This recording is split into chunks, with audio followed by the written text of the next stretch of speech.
Hello. We are going to start a new section in the Latin. We're going to read part of Ovid. We're going to read from the Metamorphosis. This will be the Apollo and Daphne story, which you may be familiar with.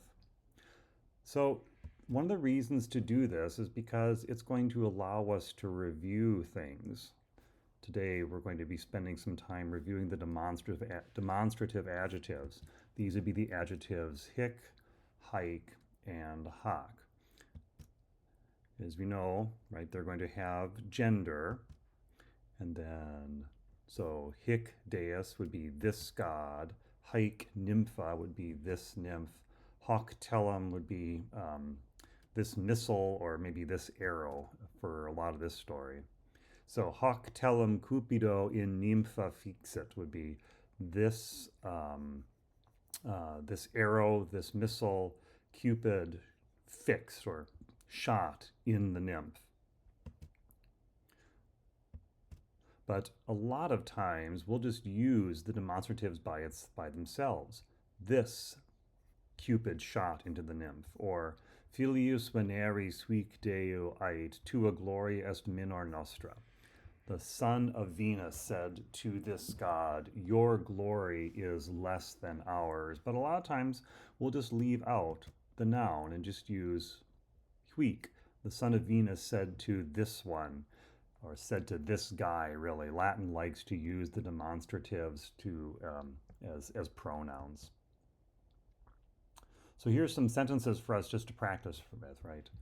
God, or the god, prompsit, drew 2 arrows from this faretres quiver, from this quiver.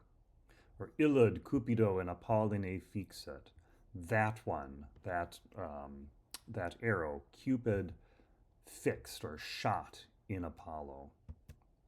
Or fugat amorem haec sagita. This arrow, fugat, flees love, runs away from love. Or illud tellum amorem facet. That one makes, or that arrow rather, makes love or creates love. Illum est auratum et cuspide fulgit acuta. So that one,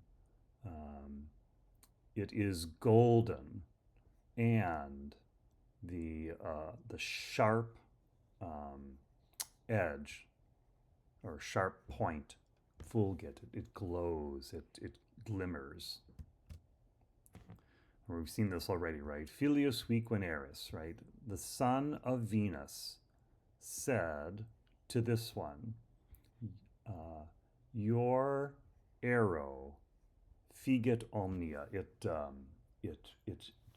fixes, it shoots down all things, Phoebus, which is another name for Apollo.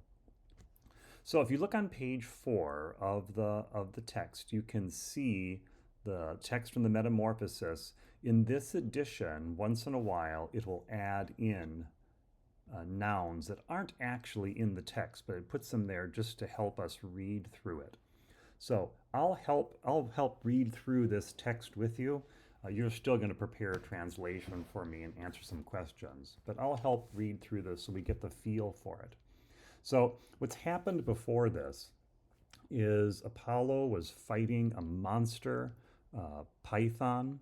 And so in fighting the monster python, as you might guess, is a huge snake. And of course, his weapon of choice is his bow and arrow.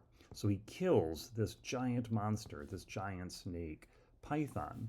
And then along comes his brother. His brother is Cupid. And Cupid has a bow as well. And so Apollo kind of makes fun of him. He essentially says, how dare you carry a bow around? You're not even a real man or real warrior. You're not like me, who goes around killing these giant monsters like Python. And so now Cupid responds to him. Cupid's a little put out by this. So he's going to get his revenge. The son of Venus, this is Cupid, the son of Venus, ait, he says to this one, to this god, right? He's speaking to Apollo. He says, figat tuus arcus omnia febe. Yours, and it literally just says yours, but really he's saying your arcus, your bow, figat omnia. It it fixes or maybe cuts down. Your bow is able to cut down omnia, all things Phoebus. And this is another name, it's kind of the Greek name for Apollo. Your bow is able to cut down all things, Apollo. Meus arcus, my bow, you, and really he is the future in mind here. And we can add the word but my bow will cut down, will fix you. Quantoque animalia cadent cunctideo. So you can see some words are put in different typefaces so we can see they go together. So he says, and, this que, as much as animalia cuncta, I would say as much as each and every animal cadent, they fall to a god, or maybe bow to a god, tanto minor est tua gloria nostra. So much less is tua gloria nostra. So is your glory nostra. Here's the kind of the royal we, right? So then it goes on and says, Cupido dixit, et illiso percussis aere penis. Cupido impiger in umbrosa Parnassi constitit arce, eque sagittifera prompsit duo tela viretra. And really there's more here, but we gotta stop so we can translate. He said this, Cupid spoke, and illiso percussis aere penis, and illiso aere. So the shattered air by beating wings. And notice how Ovid how he kind of intersperses the words here, right? He wants us to see the air being shattered by these beating wings. In pigere, so Cupid, and pigere means lazy, in pigere, so the not energetically maybe, or the not unlazy.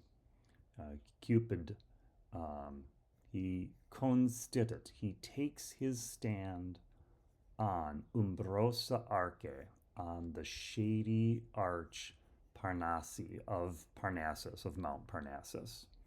And now he prompsit, and he draws 2 arrows from the arrow-bearing quiver, is literally what it says. Diversorum operam, of, right, this good genitive, of diverse operations. Here, diversa means really of opposite operations. Fugat hoc telum amorem, facet illum telum amorem. This arrow, this arrow, fugat, it flees love. That one, that arrow, makes love or creates love. Quod facet, and that one which makes, which makes love, auratum est, it is golden, and cuspide fulget acuta, and it fulget, it glimmers, it shines on its sharp point. There's the word acuta, which you probably remember from math, and angles, right? Acute angles or sharp angles. So, the one which fugat, flees love, obtusum est, it habet sub harudine plumam. It is obtusum, so it's not acuta, it's obtusum. It is, but the idea here, it's dull. And habet, it has sub harudine plumam. It has under its shaft, is the harudine. Plumum, which there's the word for lead. I always point out it seems odd that he would say that the under its shaft, or in other words, the arrowhead is under the shaft. Well, this makes sense when you think about how you put arrows into a quiver, right? So we think if we hold an arrow, we would think we would hold it so that it points up. But for the Romans, for the Greeks, it points down because that's how you put them in the shaft. So the one he just, right, this one that obtusum est and has a lead point under the shaft, hoc talum, this one, Deus, the god, in nympha penedine fixit. This one that we just talked about, the god, this is Cupid, fixit in nympha penede. This is Daphne. She's called here the Penadian nymph because she liked to hang out around this mountain. But illo tello, that other one, laesit Apolloneas trajecta per ossa medullas. But that one, it wounds Apolloneas medullas. This means to the core, right, to the marrow. It wounds, I would say, the idea here, so literally it says it wounds into Apollo's marrow, but wounds him deeply, trajecta per ossa, right? It wounds him through the, deeply into the bone, right? It penetrates the bone. Okay, for not necessarily for Friday, but for next time, you should read through the front of the book, the introduction to Ovid, and write out a translation of the lines we did. And then you should do the questions on page 8. This will actually be due for Wednesday, not for Friday.